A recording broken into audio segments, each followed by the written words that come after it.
আসসালামু আলাইকুম। আমরা আলোর প্রতিফলন অধ্যায়ের টাইপ 3 শোষণ নিয়ে এখন আলোচনা করব। তো প্রথমে প্রশ্ন যে কিভাবে আমরা বস্তু দেখি।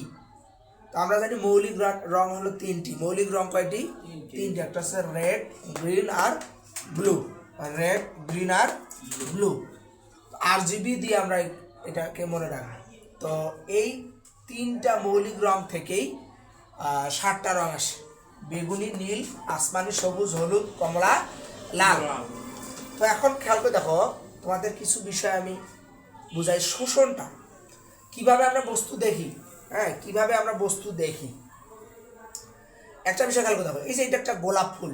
এটা যদিও বা আমি তত ভালো আঁকতে পারি না, এটা একটা গোলাপ ফুল। তাই গোলাপ ফুলের এই পাপড়িটা লাল। এটা কি লাল? এই পাপড়িটা লাল। আমরা লাল দেখি কেন? বস্তুটা বা গোলাপ ফুলটা আমরা লাল দেখি কেন? এটা তো বস্তু না, মানে এই গোলাপ ফুলটা আমরা কি লাল দেখি কেন? শোনো, আমরা এখানে বেনি আর সহ কলা, শেষে কি আছে? লাল। শেষে কি আছে? লাল। এই যে 7টা রং, এই 7টা রঙের মধ্যে এই লাল আলোটা প্রতিফলিত করে। লাল আলোটা প্রতিফলিত করে, মানে লাল আলোটা আবার আমাদের চোখে পাঠায়, আমরা দেখতে পাই, লাল দেখতে পাই। কিন্তু বাকি যে 6টা, এই 6টায় কি করে? ও শোষণ করে নেয়। এই 6টা রঙে ও টেনে নেয়। 6টা রঙে কি করে? টেনে নেয়। এই জন্য আমরা বাকি রঙগুলাকে আমরা দেখতে পাই না, টেনে নেয়, এবং লালকে শুধু দেখতে পাই। কথা বুঝতে পারছো না? পারো নাই? আবার একটা বিষয় খেয়াল করে দেখো, যে তার নিচে তার পাতাগুলো কি সবুজ না? তার পাতাগুলো কি সবুজ? ওই সেম কাহিনী। সবুজ রংটা আমরা প্রতিফলিত করে, গোলাপ ফুল প্রতিফলিত করে, গোলাপ ফুলের পাতা সবুজ রংটা কি প্রতিফলিত করে। সবুজ রংটা বাদ দিয়ে বাকি সব রং শোষণ করে নেয়, টেনে নেয়। কথা বুঝতে পারো নাই মনে হয়? হ্যাঁ, 7টা রঙের মধ্যে এই সবুজ রংটা বাকি যে রংগুলাকে আছে সেগুলোকে শোষণ করে নেয়। হ্যাঁ, আর শুধুমাত্র সবুজ রংটাই কি করে? প্রতিফলিত করে। কথা বুঝতে পারছো? তাহলে এখানে দেখো, গোলাপ ফুলের যে লাল রং, এই লাল রং লাল আলো প্রতিফলন করে। বাকি যে 6টা রং, এই 6টা রং কি করে? শোষণ করে। আর পাপড়ি যে সবুজ আছে, এই সবুজটা প্রতিফলিত করে, আর বাকি সব কি করে? শোষণ করে। এখন দেখো, এই গোলাপ ফুলটা যদি আমরা একটা রাতের অন্ধকারে রাখি, তাহলে আমরা কি লাল দেখতে পাই? সবুজ দেখতে পাই? কি দেখতে পাই? কালো দেখতে পাই। কারণ কি? কালো দেখতে পাই এই কারণে ওইখানে কোনো রঙে আসে নাই। বেনিয়া সহকলার মধ্যে কোনো রঙে আসে নাই। দেখো তো, বেনিয়া সহকলা, বেগুনি, নীল, আসমানি, সবুজ, হলুদ, কমলা, লাল, কালো আসছে? হ্যাঁ, কালো কিন্তু রং নেই। তাহলে এখানে আমরা বুঝতে পারতেছি যে ওই রাতের অন্ধকারে গোলাপ ফুল যে আমাদের কালো দেখতে পাই, এখানে আমাদের কোনো রঙই হয়নি, মানে কোনো রঙই দেখতে পাচ্ছি না, বা এই 7টার মধ্যে একটাও আসে নাই। এই জন্য গোলাপ ফুল তার মানে পায় নাই।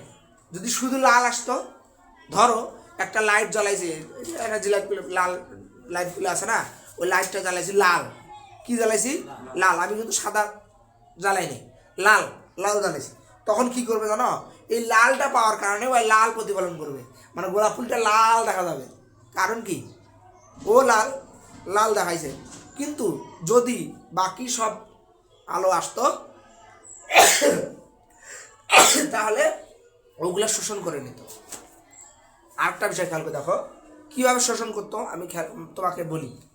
বেনিয়া সহকালা, এই 7টা রঙের মধ্যে তোমার লাল আলো আমরা লাইট জ্বালাইছি। লাল লাইট জ্বালার কারণে গোলাপ ফুল লাল রংটা আমরা দেখতে পাচ্ছি, তাই না? কিন্তু গোলাপ ফুলের তো কি পাতা আছে সবুজ কেন কালো দেখতে পেলাম? সবুজ কালো দেখতে পেলাম এই কারণে যে সবুজ তো আলো আসে নাই এখানে। রাতের অন্ধকারে ঘরের ভিতরে সবুজ আলোটা কি আসে না? কি আলো আসছে? লাল আলো আসছে। লাল আমরা গোলাপ ফুলের উপরের অংশটা দেখতে পাচ্ছি লাল, কিন্তু সবুজটাকে কালো দেখতে পাইছি। কথা বোঝা নাই মনে হয়? সবুজটাকে কালো দেখতে পাবো। তো এইটা হচ্ছে তোমার বুঝানোর, শোষণ করে নিচ্ছে। কিন্তু যদি লাল এবং সবুজ একসঙ্গে হইতো, তাহলে কিন্তু গোলাপ ফুল লাল সবুজ দুইটাই আমরা দেখতে পাইতাম। বুঝছো না? যদি লাল এবং সবুজ দুইটা লাইট দিতাম, তাহলে আমরা গোলাপ ফুলের পাতাটাকে সবুজ দেখতে পাইতাম, আর গোলাপ ফুলের যে পাপড়িটাকে লাল দেখতে পাইতাম। আর বাকি সবগুলো কি হবে? বাকি সবগুলো কি হবে? শোষণ করে নেবে। এখন আমি আমাদের আশেপাশে যতগুলা রং দেখতে পাচ্ছি সেই রংটা প্রতিফলিত করতেছে, বাকিগুলা কি করে? শোষণ করে। কথা বোঝা নেই মনে হয়।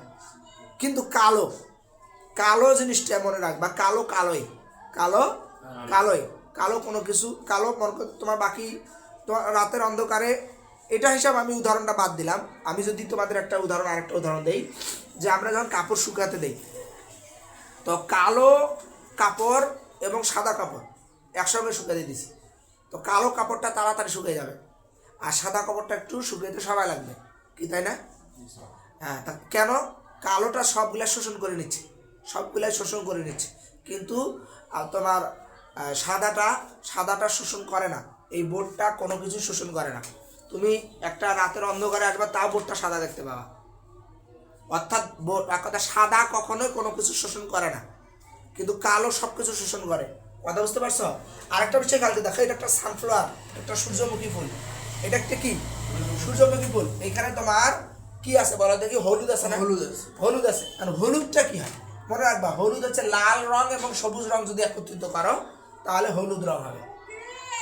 লাল রং এবং সবুজ রং যদি একত্রিত করো তাহলে কি হবে? হলুদ রং হবে।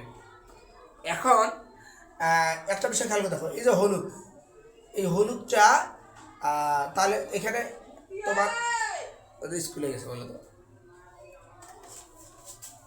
তাহলে আমরা এখানে একটা বিষয় খেয়াল করে দেখো, লাল এবং সবুজ, লাল এবং সবুজ বাদে বাকি যে রংগুলো আছে, বাকি কয়টা রং?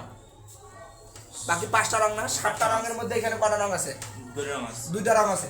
তাহলে এই সূর্যমুখী ফুল বাকি 5টা রং শোষণ করবে। বুঝছো না? বোঝো নাই? বিষয়টা দেখো, হলুদ লাল এবং সবুজকে একত্রিত করে তৈরি হয়। তুমি লাল এবং সবুজ, তোমার লাল এবং সবুজ যদি রং, এই 2টা রং যদি একত্রিত করো তখন কি হবে? হলুদ হবে। তাহলে এ কি শোষণ করবে? এই সানফ্লাওয়ার বাকি 5টা রঙকে শোষণ করবে। বেনিয়া সহকারের মধ্যে 7টার মধ্যে 2টা তো এখানে আছে, তাহলে আর বাকি 5টা রং শোষণ করবে। কথা বোঝো নাই? তাহলে সাদা কখন দেখি? সাদা বিষয় তো বুঝতে পারলা। সাদা কি বলো দেখি? সাদা বলতে পারবা? সাদা কি হয়? হ্যাঁ, কালো সব শোষণ করে, সাদা কিছু শোষণ করে না। আর এই যে কালো সব আলোই শোষণ করে। তাহলে এখানে শোষণ করার ব্যাপারটা বুঝতে পারছো? এখানে আর কোনো প্রবলেম আছে? পানি হয় নাই? হ্যাঁ, পানি হয় নাই? আচ্ছা, তাহলে আজকে পর্যন্তই। টাইপ 3।